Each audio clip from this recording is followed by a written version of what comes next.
So, good morning and a very warm welcome to everyone present here in the auditorium and many more who joined us virtually. Your presence here today fills me with immense joy and strength. And I believe that there is no greater power than the power of sisterhood. And together, women can move mountains and can make a huge impact in the society that we live in. In continuation with the celebrations of International Women's Day, it is my pleasure to introduce and welcome our distinguished speaker today, the Grand Master, Mohua Chinappa.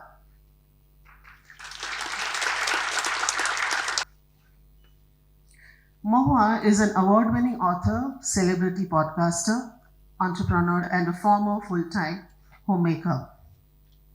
Her remarkable journey has served as a beacon of inspiration for women, and her podcast, The Mohua Show, has captivated audiences far and wide. Her maiden book, Nautanki Sala, has evoked countless emotions, while her TEDx talks have offered deep insights and uplifted spirits of millions of people around the country. Her narrative resonates deeply with the diverse challenges that the contemporary women face today. Mohua, in her past life, has played leadership roles in leading public relations firms and was well regarded by her clients, which are all big brands.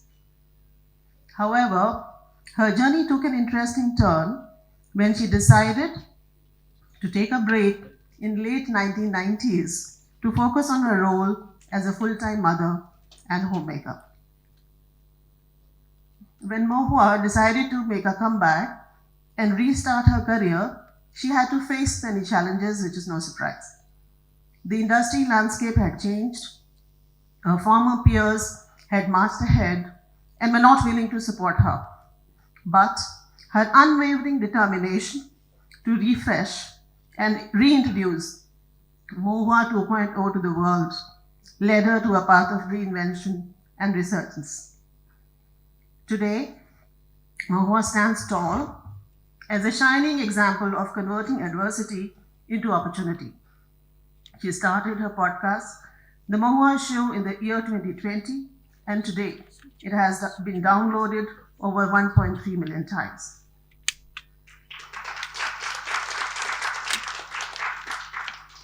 She channels her entrepreneurial spirit with empathy, amplifying the voices of the unheard.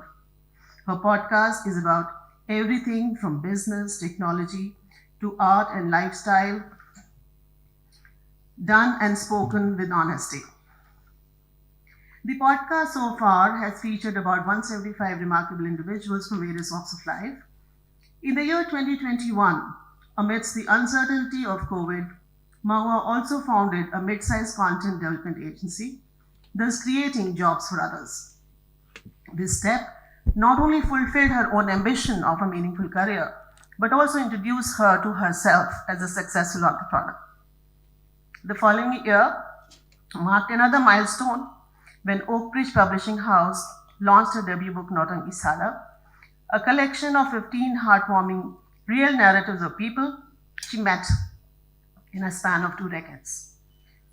The book was launched at an event by a Bollywood actor and member of Parliament, Shatrughan Sinha.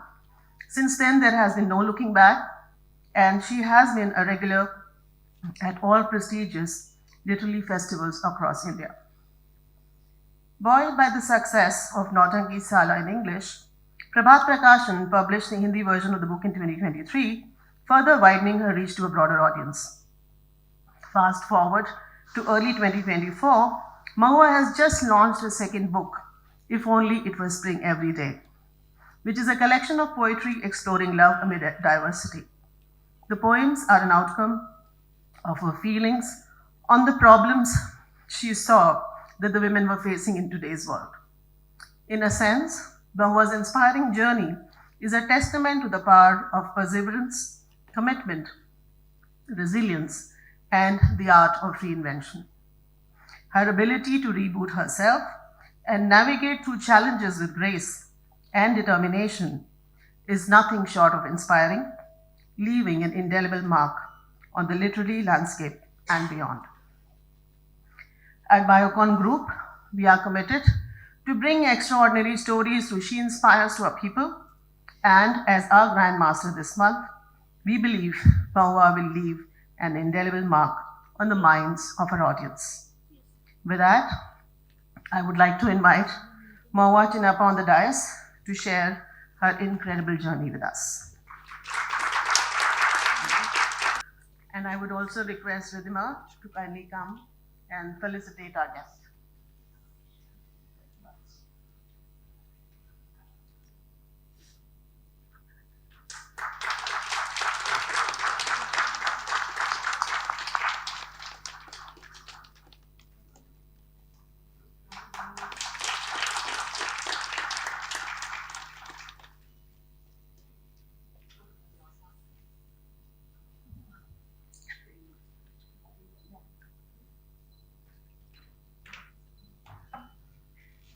Okay, you can hear me? Yeah.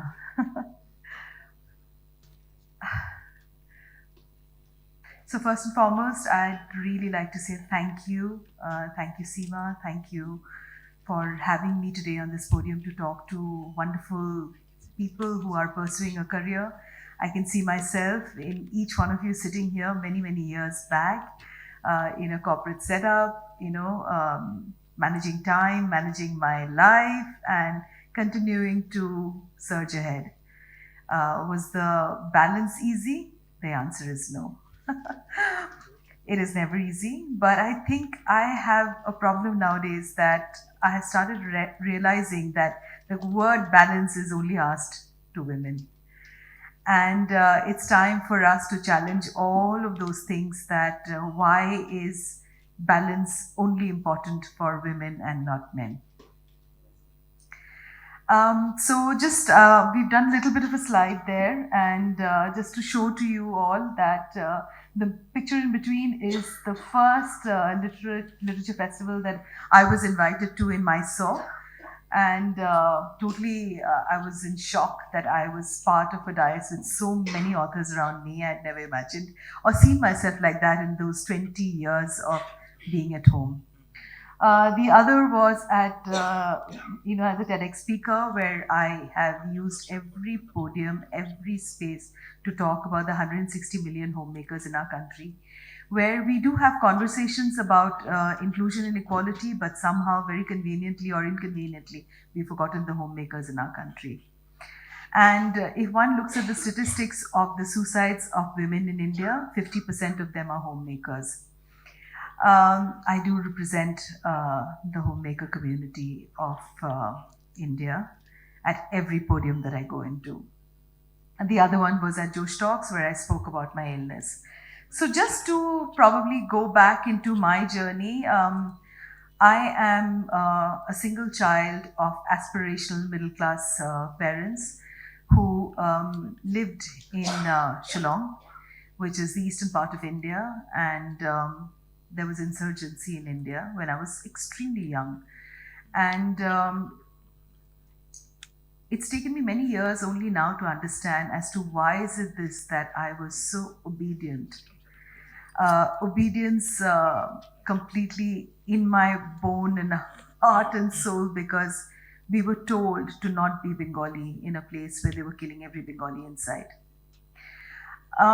We do talk about the insurgency of Kashmir, and everybody in India knows about it. I will use this podium and I'll talk about it a little politically, but Eastern India and its issues are still not discussed threadbare. So there was a huge exodus of the Bengalis, and we were also one of the families who left Shillong overnight. My mother just woke me up and I left.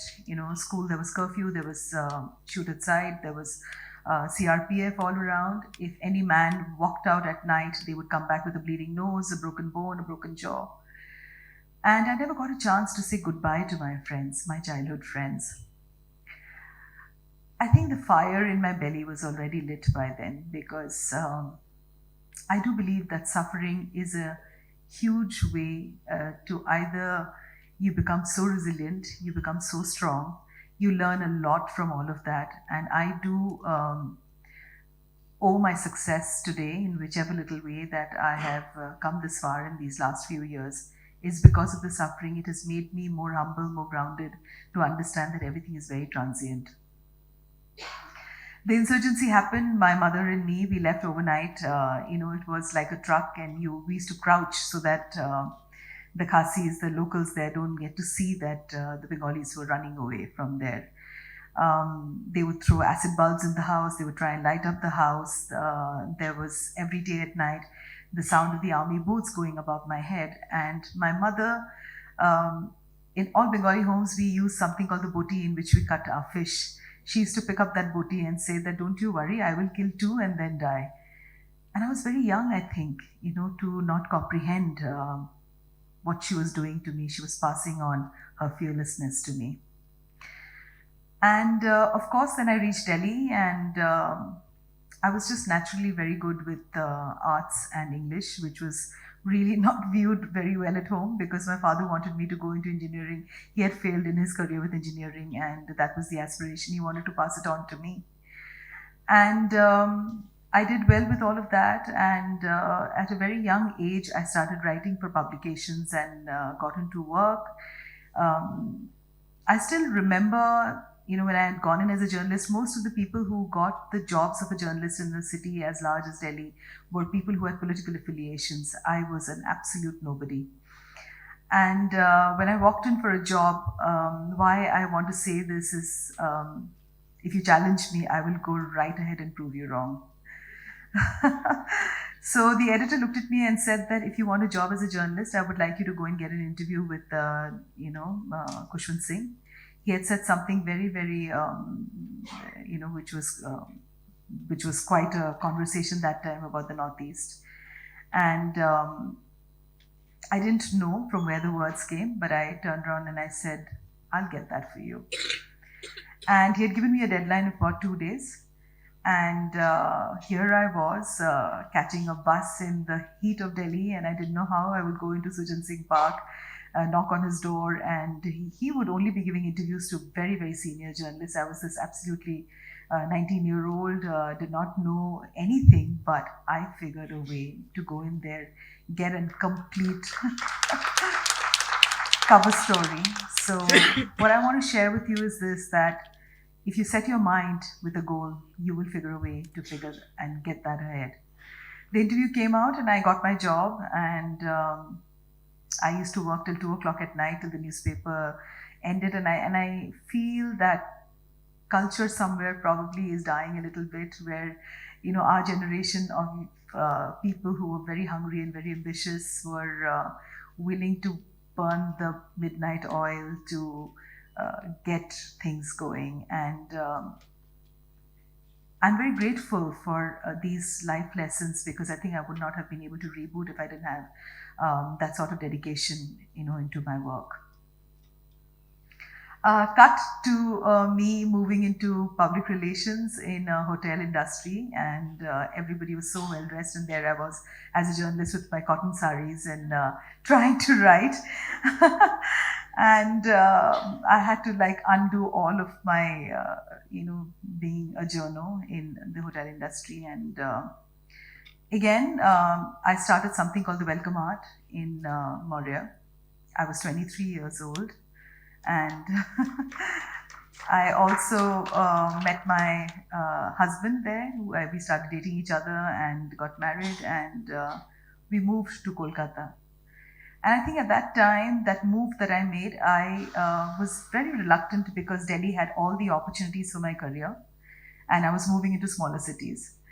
But I moved into Kolkata as the Genesis PR branch head, and then from there, I took over the entire city in getting major of the clients together, purely because when I networked, and this I share with all of you, you don't network because you're looking for something to get back. You network because you learn to give back. And most people mistake networking as somebody, you've got these bunch of cards that you're going out there and selling insurance to people. But that's not true. There's always a chain, of people that the universe has its own way, networking, where you're going to come back. So the displacement, from Shillong to Delhi at a very young age was not something that I'd articulated for very long. It stayed on in my heart. A sense of not being able to belong to a place was very, very palpable, but I wasn't articulate enough to really describe what it would do to me as a person. I never felt at home. In spite of being a Bengali in Kolkata, I was not still at home. I was longing for a place and I couldn't register. What is that place? What is the place I call home? From Kolkata, we moved to Bangalore, and I remember, I was pregnant, I had my child here, and I couldn't relate to meeting a lot of mothers in school who only spoke about how to get their children to Ivy League while they were in kindergarten. And and I found that extremely difficult because I was still trying to figure out which are the Ivy League universities, because having studied in Delhi during our times, I don't think people spoke so much about Ivy League. It was only the extremely bright or the rich people who sent their children abroad. And so I remember taking my child in a pram, and there was this agency called brand.com. I was wearing my nursing clothes. I walked up there and I said that, look, I have been in public relations and I worked with the best brands. And they took a look at me and they really thought that I was this frau who was, nursing a child. She would not be able to do anything. And but there was this young boy who I think for some reason felt sad for me, and he said, okay, you can come tomorrow and meet up. Because I think I'd forgotten who I was in this entire journey, which I think many, many, many mothers go through this. And it's such a huge life shift. It's only now that I think the younger generation who's here, have more articulation. There are more articles. There's more social media that's talking about, motherhood, postpartum depression. They're talking about mental health, which during our times was absolutely absent. We were almost ashamed to talk about the fact that I did feel totally like an alien at times when my body and my mind were not in sync together. I walked in there and I said, you can just give me any amount of money. All I need to do is will come after I drop my child to the nursery and go in the afternoon and then again leave at around 4 o'clock when he wakes up. Again, I did very well with brand.com and I was chosen, spotted by Grey Advertising, where I went and joined. It was a larger organization, bigger money. My son had become a little more older, had found my support structure, support system, which again, fortunately or unfortunately falls on the shoulders of a woman. So most women, when they get married and they have a child, they're all the time struggling with the fact that, how do I leave my child behind? How do I, ensure that when my child is unwell, what is it that I can do? And I think this entire onus of accountability falls only with the mother, and society has constantly pushed that on us. And here we don't question equal roles between the genders. As much as we have a whole lot of women who are joining the workforce today, but they all struggle with guilt. And guilt is almost part of our DNA. And this is the opportunity that I would like to take, that if you can earn, you can hire house help. And you're not an ice cream shop to make everyone happy. There will be people who will be unhappy with your choices that you take, and it is okay. I joined Grey. I was working, and of course, the salary disparity was not something that was discussed in advertising agencies, and I kept quiet. Again, our sense of self-worth as women is always dictated by the home that you run, the children that you bear, the marriage that you have, how well your husband is doing, how well your child is doing their grades, and I could never negotiate my salary. I just felt that it is so difficult to ask them for what I am worth. And there was another male colleague who was at the same level. He had a higher salary than mine, but I could never put myself together to negotiate. And I think it's time now for all of us to understand that our self-worth is also on all the education we receive, the things that we can give out, not just the homes we manage, the way we look, the way our children are doing well, the way our husbands are doing well, the way our surroundings are doing well. It is about us. I used to travel almost 4 times a week, and my son had this major allergy in Bangalore. And of course, I was the one to take the break from work. And I didn't know, I was very young when I quit my work. And the first month went by quite happy. I was suddenly without the deadlines. I was suddenly without this entire pressure of crunching numbers. But after a month, I was lost. Um, I went through a major dip, at that time. But again, I said that I need to be committed. I need to look after my child with the allergies and everything. It was wonderful. The next 10 years just went by, and we got to spend time with each other. And in that interim, I also fell ill. I had a very crazy autoimmune disorder, and an autoimmune disorder is something that mostly women are inflicted with. And if you do a study, you will see that it is our emotional imbalance that all of us, every woman, struggle with. That's why we are bigger victims of autoimmune disorders. And Neil grew up, and I still remember 2017 just went by, and he went abroad to study. And here I was. I dropped him in London, and I almost hugged the Bangladeshi taxi driver to say that here's my phone number. If you see my son outside a pub, will you please just WhatsApp me? And of course, the Bangladeshi taxi driver thought, oh, she's such a cuckoo lady. And I had tears in my eyes, and I dropped him on that curb thinking, how will my child navigate the huge roads, London, and where is he going to be? And I came back home to a bed that had, his water bottle kept on the side, his uniform ironed and hanging by a hanger. And I did not know what lay ahead for me.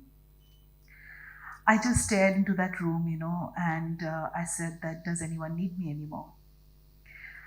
Because my purpose at that time, I felt I could make myself relevant because I was a mother looking after a child. The rest of it just didn't seem to matter, and everybody had moved on, which is something that most people don't talk about, because between couples, there's one person who will decide to take the break, and the other person will go ahead, and there's such a gap between the two of you because both of you have grown. You've grown parallelly, but in different levels. 1 year went by where I kind of couldn't sleep. I took pills to sleep, and then there came a day when I told my parents and I told everyone that I will try and get a job. So I applied to First Post through a friend because I had connections being a PR person. I knew journalists. They'd all gone on to become editors by then. And they said, okay, just send an article. We'll send it to the relevant person. I sent that article, and I didn't hear from them. But at this time I was already in my 40s. Extremely difficult for me to ask people that, will you please give me a job? I don't care about the salary. I just need a byline, for me to start all over again. Well, some friends said, oh, come on, become a lady of leisure, enjoy yourself. But I needed my purpose. And I didn't know what to do. So what I did was, somebody told me that there's something called WordPress. There is social media. There is Facebook. There is Instagram. There is LinkedIn. And there is Twitter, now X. And start there. And I was in shock where I walked into a world where everything was technology. PR was no longer about sending out press releases to the journalists, and it was no longer about any of that. The entire marketing spiel had changed by then, So what I began was I asked my son to help me open up a Facebook account, and he said, okay, you're allowed, but you can't post too much. So I said, okay, I can't promise you that, but I'll try. And I remember the first post that I did, I put up 4 pictures all together at one row because I couldn't see any likes. I couldn't see any. I thought nobody likes me at all. And then from there, the journey began. I started writing, and many women were inboxing me. They said, today I was thinking of the same thing. Today I was thinking of the same thing. And I said, okay, maybe I have the ability to write. We'll figure a way out. And so the writing journey began from there. And of course, my son was very annoyed because his classmates, who were all boys, were sending me Facebook requests. And he was most annoyed with that. And he complained to Facebook saying that this lady's Facebook account should be, closed. And they sent him a message back saying that we found nothing offensive in the lady's Facebook account, so he should continue. He was most disappointed, But there began my writing journey, and I started writing. But then writing from home became a problem because I don't think anybody kind of understood that I was working. And the difference is this, that when a man works at home, nobody, they will tiptoe around that place. But when a woman is working at home, it's very easy to open the door, check on things, and ask for things because she's not taken seriously. And I tried to write, and I realized that it's not going to happen because they would say, "Chini khatam ho gaya hai, aata khatam ho gaya hai, chai patti khatam ho gaya hai, didi, ye lena hai, wo karna hai." And for the first time, I walked into a cafe called Third Wave Cafe. I'm from Delhi. We don't go into cafes alone. We don't go into movie halls alone. We are very frightened. At least the times that we were born in, between the 70s and 80s, nobody walked into a place all by themselves. So I carried all of that baggage. So I walked into this cafe. Everybody was 20, 25, 30 years younger than me. And I took the most obscure corner seat where nobody would see me. And I started writing from there. And I began my blog called Moody Mo because someone told me that you can't write Mohua. It's too boring. You need to sound young. I said, okay. And that's when I began my writing journey. I wrote on arts and crafts, artisans, and gender. I went on to write about very, very senior textile artists, designers, and I had to wear sometimes their clothes and their jewelry and click pictures and put them up. And at times, I can promise you that as the national head of an advertising agency, a PR division, it did feel humiliating. It did feel bad when the photographer said, just show your back a little bit more, maybe, or else we're not going to get the likes. And I was desperate to get back with my career. I did listen to them, and I continued my writing journey from there. And one thing led to the other. I started my podcasting journey in 2020. I used to walk up this 3 flight of stairs, and so the ground floor was 1,000, the middle floor was 800, the topmost floor was 500, and there was no air conditioner there. But I said, this is what I will do, because nobody believed me that, and nobody was very encouraging. They all said, what the hell are you planning to do? Why are you even putting up your photographs? There wouldn't be a single occasion where somebody wouldn't jibe me about my writing and my photographs that I used to write and do. I mean, they found something to say to ensure I would really go back and sit back at home and be obedient and be available for everyone. But I told you, I'm a rebel. They did not know about the Kushwant Singh story and many such incidents of my life. And that's when the writing began. I wrote my first book called Nautanki Sala and Other Stories. This is a story where I've spoken about displacement migration. Migration displacement happens to remain an extremely important topic in my life because I saw my father. As he passed away, all he wanted to do was go back to Shillong and to Bangladesh. And what it does and the trauma that it does, we haven't yet addressed it till now. We haven't addressed the young girls who come in from different parts of India and they try and work and get their financial independence and how much they leave behind to come in and work. The book went on to be chosen among the top 5 by the Daily Guardian. It also won an award with the PVLF, with the Pragati Vichar Literature Festival in Delhi. I still kept thinking that, it's not me, that whole imposter syndrome that we all struggle with. The book also was launched by Shatrughan Sinha ji, and he did not charge me a penny when he heard that I was rebooting, and I remain indebted to him forever for this. I also wrote this book in the hospital ICU corridors. So when people tell me that you can't pursue something that you want, I don't believe that. My father and mother used to take turns inside the hospital, and I used to plug earplugs and listen to Western classical music and continue to write because I had a deadline to complete. I really respected my deadlines with each of the people I worked with. I honored everybody who came and gave me any smallest of the smallest opportunity. There were a few principles that I worked with, and I will continue to work with that to give back. To give back is something that I stand here today at this podium with all my head bowed down today to all of you who are willing to listen to me. If there's success that means anything to me, it is to be able to give back. I started slowly becoming the voice for many, many artists, weavers, artisans, women, gender, and I started writing. The podcast began, and we've had guests from all across the world. We've had an activist lawyer from South Africa who came in and she spoke about breast signing, that is female genital mutilation that happens in the world. These are 7 to 11-year-old girls where a hot iron is heated up and their breasts are bandaged, and these girls believe that this is being done for their betterment because their mothers and their grandmothers love them and they are not going to get raped. It happens every day, even today in many parts of Africa.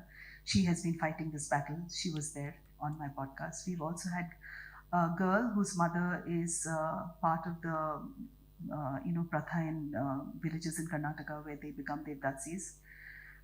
She was a devdasi as a young girl, obviously coming from a community that was poor, and eventually she ran away from there because one priest after the other, was using them for their physical, needs, and she went into Bombay and landed up at Kamatipura. But her daughter broke the entire generational trauma and decided to study, and today she's gone into Zurich and pursuing her degree. She came onto my podcast and she spoke about her life, her absolute resilience, and her need of wanting to change her destiny. And what was so humbling for me was this, that when I asked her, I said that when you're going to do well, where are you going to move into? Because in my own head and in my own entitled space, I thought Kamatipura wouldn't be a place that she would want to continue to stay. She said, why would I move anywhere? Kamatipura is my home. So I was taken aback for a bit because that's what we believe, that, a girl who's born there would want to probably move on from there. She said, no, I have 100 mothers there. When my mother is doing work, I used to go into another house and another mother would feed me and look after me. It really left me stumped, saying that I know so little about the world. I know so little about suffering. I know so little about these unheard stories of so many people across the world. We've also had activists, a lady called Das Dosanjh. There's a huge number of women from Punjab and Haryana who are married off to families in UK, where their father-in-laws raped them, their brother-in-laws raped them, and they don't know what to do because there is no way back. Their passports are taken away from them, and the parents just marry them off to never ever get in touch with them. So she has started a center to help young girls seek divorce and get a job in UK. So she came on the podcast and spoke about all of this. The podcast has been an amazing journey for me because I think I got to speak to the world from the comfort of my own home. And that's where I embrace technology.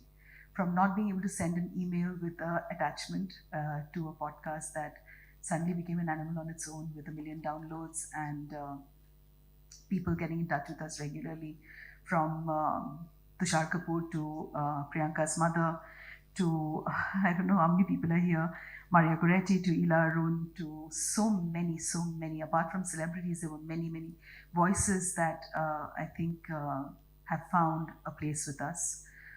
From the queer community, from the fact that there was a bodybuilder, the first trans bodybuilder, who came onto my podcast and said that as a trans man, he menstruates and nobody knows that, and he doesn't know where to go for a toilet because he cannot enter the male toilet, nor can he enter the female toilet because he will not be allowed. So the podcast has definitely taught me that whatever I will earn and do out of this, it's going to be towards creating a home for abandoned homemakers. I stand in unity with many women who give up their identity, their ability to earn ever and ever to find an exit out of a situation that may not always be conducive for them. Lastly, I'm a compulsive writer. I write every day. I wake up in the morning and I write every day. And if there's something that I would call my first love after my son, it is writing. And grateful to be here. I've also battled an autoimmune disorder that left me bedridden for 1 year, with an arm that I couldn't move above my elbow, an eye that I was almost going to lose, and a feet that for 10 years had a bandage. I used to limp. And if I can overcome those odds, anyone can overcome any odds. Gratitude, and thank you so much, Seema, for having me here today. Thank you.